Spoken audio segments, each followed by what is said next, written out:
Hey guys, it's Ms. Calkins. We have one more volume section to do in our volume unit, and it is going to be the volume of a sphere. A sphere is a three-dimensional circle, for lack of better terms. So I want you to think about a basketball, a soccer ball, a globe, anything like that would be considered a sphere. So here is your volume formula for sphere, and it's very different from the other two formulas that we've talked about.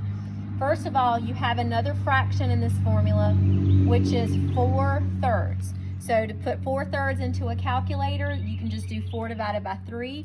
If you're using the Desmos scientific calculator, you can put it in that way. I think you can put it in as a fraction. Then you're going to use pi. If you have the pi button, use the pi button. If you don't, put in 3.14.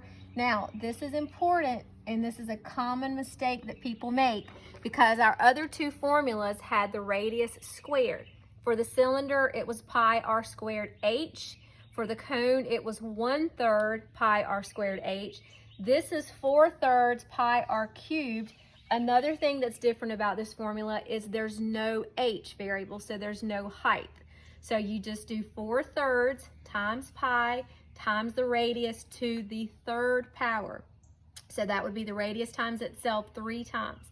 So for number 1, just like in the other ones, make sure that you have the radius. The radius comes halfway across the circle. Like in number 2, this is going to be a diameter, so we'll have to cut that in half to find the radius. So I would take the time to write out what you're going to plug in your calculator before you actually start doing it.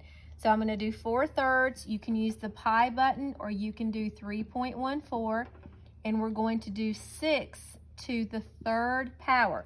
Remember, that's not 18, that is 6 times 6 times 6. So if you didn't have an exponent feature on your calculator, you could do 4/3 times 3.14 times 6 times 6 times 6. If you needed to do it that way, that's fine. You're going to round these to the nearest tenth. So when you plug all that in, that is going to be 904.8 inches to the third power. Anytime you have volume, your units are to the third power. So number 2, this is kind of what I was talking about before, and this is a common mistake that people make is they just start plugging away and they put 10 in the formula. 10 is the diameter and we have to have the radius. So we're not going to put 10 in the formula, we're going to put 5.